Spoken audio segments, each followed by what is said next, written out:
Ce mercredi 14 juin est une journée spéciale pour Donald Trump. L'ancien président des États-Unis souffle ses 77 bougies.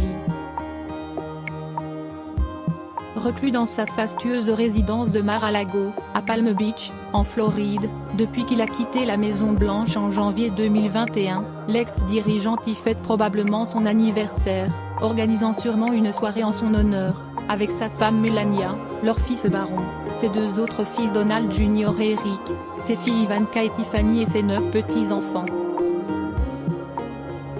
Il faut dire qu'il y a largement assez d'espace pour accueillir sa grande famille et ses éventuels invités. La villa aux airs de château s'étend sur 10 000 m² et le terrain tout autour avoisine les 8 hectares. Zoom sur cette propriété d'exception, dont le nom signifie mer relac en espagnol.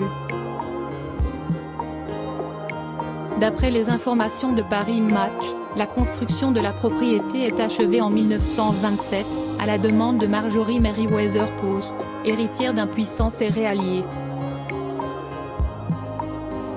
Elle choisit Palm Beach, quartier insulaire enclavé entre l'océan Atlantique et le lac Meuse, pour s'établir.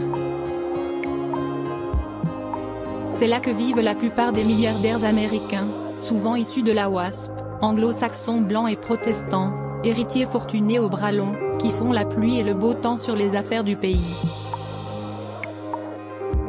En hiver, haute saison, la population atteint les 30 000 habitants, tous plus riches les uns que les autres. Supérieur à Mar-a-Lago, le luxueux refuge des Trump 8 millions de dollars pour la plus fastueuse maison de Palm Beach lorsqu'elle décède en 1973, Marjorie Merriweather Post lègue la demeure à l'État fédéral des États-Unis pour en faire la résidence d'hiver officielle du président. Mais ni Richard Nixon ni Jimmy Carter n'y mettent les pieds, le gouvernement refusant de payer les frais de maintenance exorbitants et les taxes annuelles élevées. La fondation Post met alors en vente le domaine pour 20 millions de dollars en 1981. 4 ans plus tard, Donald Trump, fraîchement débarqué à Palm Beach, s'intéresse à la demeure. La légende veut que, en 1985, lorsque Donald Trump débarque, il demande au chauffeur de taxi quelle était la maison la plus fastueuse. Son interlocuteur lui parle alors de ce palais, relate le magazine d'actualité. Il fait une première offre de 15 millions de dollars. Les 3 héritières de Marjorie Merriweather Post refusent mais font l'erreur de vendre un bout du terrain en bord d'océan, que le magnat s'empresse de racheter à l'acquéreur. Menaçant de dévaluer leur bien en bouchant la vue de l'océan avec une tour, elles finissent par lui vendre la propriété pour 8 millions de dollars. Supérieur à Donald et Melania Trump, Mar-a-Lago, leur bunker clinquant Mar-a-Lago, le Versailles de la côte et voilà donc Donald Trump propriétaire de l'une des plus grandes demeures de la ville. À l'intérieur, des styles hispano-mauresques, vénitiens, néo-gothiques, rococo et classiques français s'entrechoquent, inspirés par le château de Versailles. Je sais ce que c'est d'être invité à la cour du roi Soleil, plaisante-t-il auprès de Paris Match en 2017, peu de temps après sa victoire à la présidentielle. La comparaison est de circonstance. Avec ses lustres imposants, ses fresques détaillées et ses tapisseries coûteuses, on pourrait presque se croire dans un palais royal. L'homme d'affaires débourse 3 millions de dollars supplémentaires pour remeubler les lieux à son goût, accordant sa confiance à Joseph Urban, fondateur de l'American Art Deco. Le milliardaire fait construire une salle de bal, entièrement recouverte de feuilles d'or, pour la somme de 7 millions de dollars. Au total, la propriété compte 128 chambres, selon les informations de Vanity Fair. Et parce que rien n'est trop beau pour celui qui était alors marié à Ivanka Trump, il débourse 100 000 dollars pour installer 4 lavabos en or, situés dans les toilettes pour dames. Donald Trump ne néglige aucun détail. Même l'extérieur de la propriété fait écho à l'ampleur de sa fortune. Le père de famille fait en effet installer 5 cours de tennis, un golf, un spa, une salle de fitness, 2 piscines, dont une avec vue sur l'océan, et un terrain de croquet.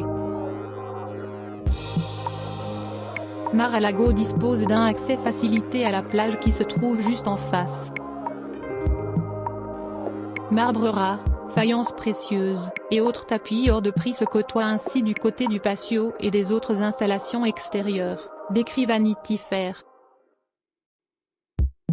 Bienvenue dans le club ultra privé de Donald Trump. Pendant 10 ans, Donald Trump et sa famille sont les uniques habitants de Mar-a-Lago. Seulement, le magnat de l'immobilier connaît quelques difficultés financières dans les années 1990. Il devient difficile pour lui d'assurer coûts d'entretien de sa propriété.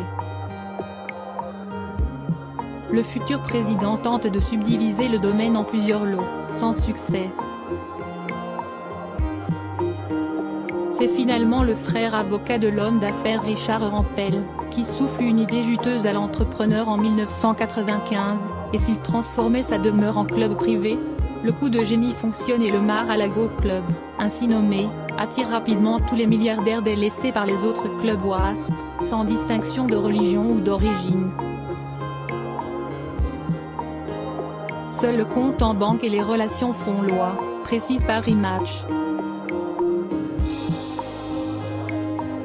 Pour devenir membre du club très sélect, il faut payer pas moins de 100 000 $ de frais d'inscription, bien évidemment non remboursables.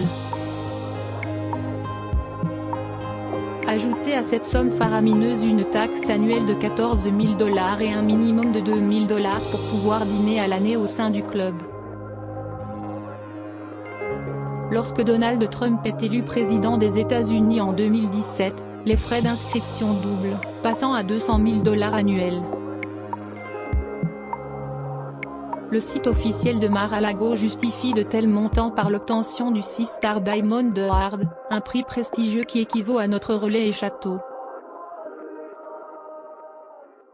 À la boutique du club, les membres peuvent par ailleurs s'offrir pour quelques centaines de dollars en plus, une cravate issue de la collection personnelle de Donald Trump, ou un bijou inspiré de ceux portés par son épouse, Melania, relève Vanity Fair. Les riches et souvent célèbres membres du club peuvent en outre privatiser les lieux. C'est ainsi que la villa reçoit le rappeur Diddy pour l'une de ses fêtes d'anniversaire. La villa est l'écrin d'importants mariages, tels que celui de Donald Trump Jr. avec Vanessa Trump en 2006 et celui de sa demi-sœur Tiffany le 12 novembre dernier avec Michael Boulos. C'est aussi entre ces murs que le magnat de l'immobilier a épousé Melania, née Knaus, en 2005, entourée de plus de 350 invités. En 1994, Michael Jackson et Lisa Marie Presley passent leur lune de miel.